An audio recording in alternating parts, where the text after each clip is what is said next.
sur Radio Lac, 6 minutes avec Asni Abidi, l'invité de Béatrice Rulle. Aujourd'hui, les directeurs du Centre d'études et de recherche sur le monde arabe. Béatrice. Bonjour Asni Abidi. Bonjour Béatrice. Merci d'être sur Radio Lac ce matin. 10 jours de guerre entre le Hamas et Israël où l'horreur succède à l'horreur. Dernier épisode en date, cet hôpital bombardé à Gaza dont la responsabilité n'est pas clairement établie.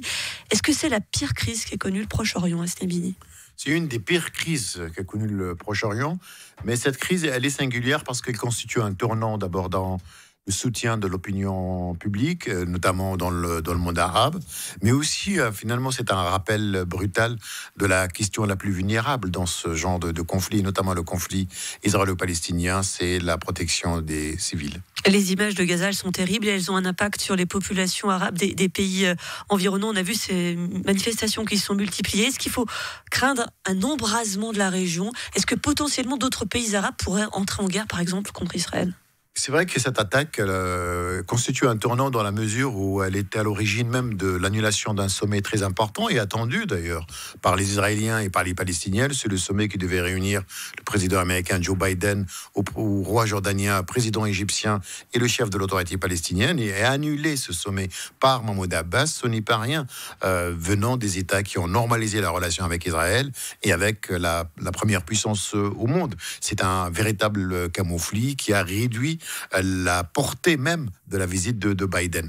Le risque d'embrasement existe bel et bien. Jusqu'à maintenant, on a une certaine retenue, appelons-la comme ça, du côté plutôt libanais, du côté de Hezbollah, qui est la frontière la plus vulnérable pour Israël. Israël n'est pas en mesure, finalement, de faire face à plusieurs fronts. Vous avez aussi l'autre frontière qui est un peu difficile, mais sécurisée par les forces jordaniennes, celle en Cisjordanie. La présence de 2 navires américains, la visite de Joe Biden, mais aussi les visites successives des chefs d'État et du gouvernement européen en Israël, c'est pour montrer aussi qu'il y a une certaine dissuasion et que l'Occident ne pouvait pas accepter, tolérer, en tout cas, une attaque ou l'entrée de d'autres acteurs, que ce soit Hezbollah comme acteur non étatique ou bien un État comme l'Iran. Et quelle est la responsabilité de la communauté internationale dans cette situation actuellement ?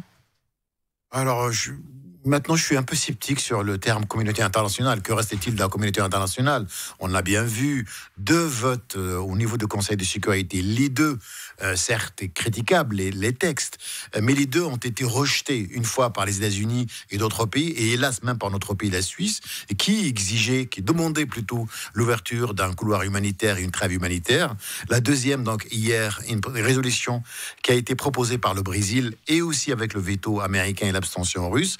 Donc vous imaginez un peu cette communauté internationale incarnée d'une manière abusive par le Conseil de sécurité qui n'a même pas réussi à s'entendre sur une trêve humanitaire, c'est-à-dire ni pro-palestinienne, ni pro-israélienne, mais surtout donner l'importance, la primauté aux vies humaines. Donc la communauté internationale, elle est divisée, vous avez une polarisation très importante, le monde arabe et le monde musulman, on voit bien, est très sensible à cette question palestinienne qui revient comme question centrale, mais vous avez aussi les États-Unis, les pays européens qui affichent leur soutien indéfectible à Israël. Est-ce que finalement, est-ce qu'on se dirige vers un processus ou une relance de processus de paix ? C'est très difficile aujourd'hui, la situation est très tendue. Les Israéliens veulent absolument venger, le mot est dit. Donc ce qui s'est passé, qui est un véritable séisme en Israël, le 7 octobre, attaqué donc des Israéliens de cette façon, cette horreur, bien sûr, je pense que c'est très difficile pour le gouvernement Netanyahou donc de ne pas en tout cas revenir sur ce jour-là. Et qu'en est-il de la Suisse, pays neutre par excellence, Genève où souvent la diplomatie est reine ? Est-ce qu'on a un rôle, si je puis dire, à jouer ? Pour le moment, non. Beaucoup d'observateurs ont été donc surpris par l'abstention de la Suisse lors du vote de la résolution. Certes, cette résolution, elle était rédigée, proposée par la Russie. Mais bon, c'est vrai que la Russie, comme une force occupante, un État qui occupe un autre État européen, l'Ukraine. Donc évidemment, c'est c'est malvenu de la part de la Russie, mais à un moment donné, il fallait faire des arbitrages, il fallait faire des choix. Peu importe, même si une résolution qui est incomplète, mais qui demande en tout cas un couloir humanitaire, c'est mieux que zéro résolution. C'est mieux que cette impasse. La Suisse a pris cette position pour des raisons qu'on ignore. Je pense que la Suisse aujourd'hui, malheureusement, sur ce conflit israélo-palestinien, a très peu de marge de manœuvre, alors que la DDC, la direction de développement, alors que la Suisse, en tout cas, a toujours un capital de sympathie, un réservoir aussi d'acceptation très important de la région. Aujourd'hui, on parle plutôt de l'Égypte, on parle du Qatar comme médiateur accepté par toutes les parties et pas du tout de la Suisse. Je vais terminer cet entretien par cette question naïve, mais il faut la poser. Est-ce que la paix, elle est vraiment possible entre Israël et la Palestine ? Non seulement elle est possible, mais elle est incontournable. Il faut absolument arriver à cette paix. Mais la paix, elle a des conditions. Et malheureusement, on n'a pas fabriqué les conditions de l'établissement de la paix par la question du droit et la question de la justice.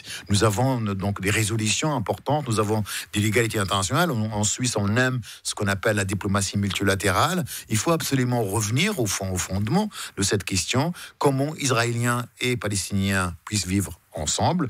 Ça paraît utopique, la question des deux États, mais il est très important à ce que la question de l'occupation, la question de la colonisation, la question de l'État d'Israël, de vivre en sécurité dans des frontières bien définies, toutes ces questions, aujourd'hui, elles reviennent à la surface, alors que jusqu'à maintenant, on disait que la question palestinienne n'était plus centrale dans la région. Merci beaucoup, Hasni Abidi, directeur du Centre d'études et de recherche sur le monde arabe, d'avoir été sur Radio Lac ce matin. Merci à vous.